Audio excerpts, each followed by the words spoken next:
The Qusayy model had a single prophet. His god was now Allah. This was a match for Islam's first pillar. The prostration prayer was an obligatory duty, and it was performed facing his Kaaba. The second pillar. The religious tax or zakat was instituted and collected in Allah's name. The third pillar. The Hajj pilgrimage was laid out and observed in all of its ritualistic detail.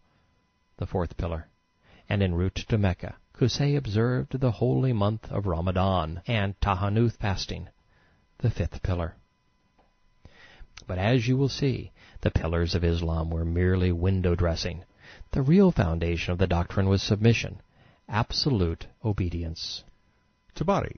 Qusayy's tribe held him in honor and high esteem. No one opposed his rule in any way.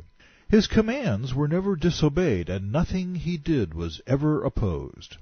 Qusayy was never contradicted, nor was any measure of his overthrown. Religion was a veil. Tabari. His authority among the Quraysh during his lifetime and after his death was like a religion which the people followed. They always acted in accordance with it. That said, the means to submission was the sword. It established Islam. Mohammad would use Qusayy's war banners to initiate scores of terrorist raids. The resulting booty financed his religion and inspired his initial adherents. And as with Qusayy, the real motive was money. But theirs was not an honest endeavor. Their wealth was not created from the sweat of their brow. It was booty, looted from others. In fact, Mohammed's first rendition of Islam's pillars included a share of stolen booty. Bukahari. Apostle, order us to do some religious deeds, that we may enter paradise. The Prophet asked them, Do you know what it means to believe in Allah alone? They replied, Allah and His Apostle know better. The Prophet said, It means, 1. To testify that none has the right to be worshipped but Allah, and Muhammad is Allah's Apostle. 2. To perform prayers perfectly. 3. To pay the zakat obligatory tax. 4. To observe the Ramadan fast. 5. To pay 1/5 of the booty taken in Allah's cause. Following Qusayy's lead, submission to Allah or Islam was defined as acknowledging Muhammad as the sole authority, bowing down, paying a tax, observing a pagan practice, and sharing the booty collected from terrorist raids. Under the tutelage of Islam's patriarch, Mecca made a transition from ignoble and ignominious pagan sandpit to a religious scam extraordinaire. The Kaaba Inc. became a family business, awaiting the polishing touches of one of the great promoters of all time, Qusayy's great-great-great-grandson, Mohammed. Within 100 years, a collection of mud huts, a dilapidated rock pile, and a silly religious scam would emerge as a tour de force. Within 200 years, and with a little tweaking and plagiarism, the scam's adherents would conquer much of the civilized world. I like to pause a moment and reflect upon the place to which the Quran and Hadith have brought us. In the creation accounts we learn that Muhammad and Allah could not be trusted. They were too dishonest and foolish to be prophet and God. They buried themselves when they presented hell so graphically, and revealed that their heaven was a brothel.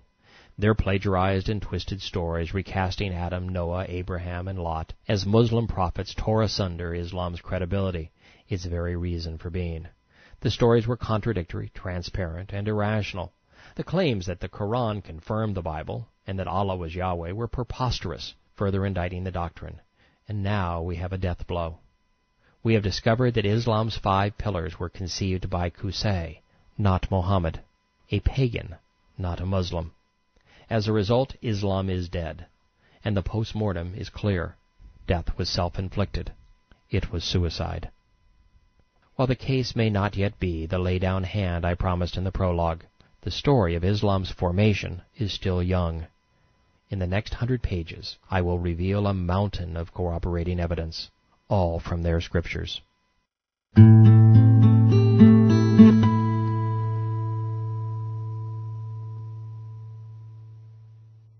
As is the case with all humankind, Qusayy's wealth didn't buy him a reprieve from family squabbles or the Grim Reaper. Abd al-Dar failed to serve in the capacity for which he had been named. Abd al-Uzza and Abd grabbed the keys to the kingdom. They became the beneficiaries of the religious tax. No one, we are told, would be able to eat, drink, fight, worship, or decide any matter without their express written permission. Okay, verbal permission, they were illiterate. Each of Qusayy's sons considered himself more worthy than the others. Civil strife broke out between the Scented Ones and the Confederates. In a move that would have made Neville Chamberlain proud, peace was achieved by cutting the baby in half. Watering pilgrims and collecting taxes were controlled by Abd Manaf's clan. Kaaba access and waging war went to the family Abd al-Dar. This continued to be the state of affairs in Mecca until an orphan boy with royal heritage coveted it all. The most interesting historical artifact from 6th century Arabia leads us directly to that orphan. It was the year of the elephant, which according to Muslim scholars was 570 A.D. It is emblazoned in the annals of Islamic history. Not correctly, mind you. It was actually 552, according to archaeologists. The momentous event began with considerable fanfare. Ishaq, Rabi'ah of Yemen, saw a terrifying vision. So he summoned every soothsayer, sorcerer, omenmonger, and astrologer in his kingdom. These occult types said his dream predicted a satanic invasion from Africa, one ultimately thwarted by the arrival of a pure prophet. Guess who? By the serpent of the lava plains, I swear the Ethiopians shall attack. A pure prophet to whom revelation will come from on high will bring it to an end. The devil worshippers professed. An apostle will bring truth and justice among men of religion and virtue. You just can't beat a satanic endorsement. The soothsayers went on to claim prophetically, it will be his intention to destroy the Jews living among him. In poetic verse they warned, in rage against 2 Jewish tribes who live in Yathrib, who richly deserve the punishment of a fateful day. The satanic crowd who predicted Jews would be victimized by their prophet allegedly acquired these quotes from some rabbis.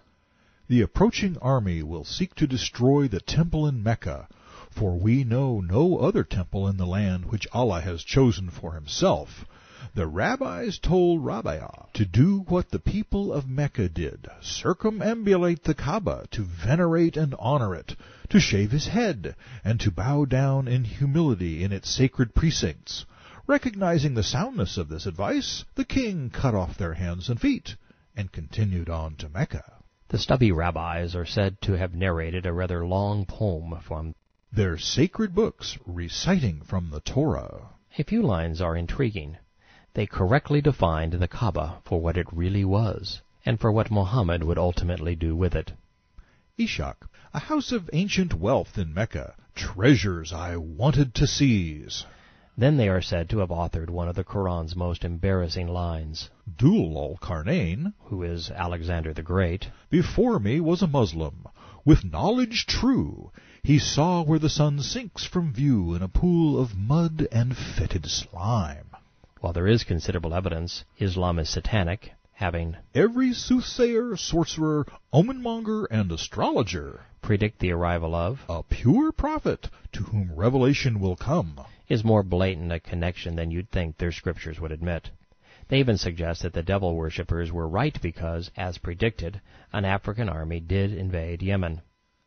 Here's what even Ishaq had to say about them. After building a church, Arbaha, an Abyssinian viceroy, led his army north.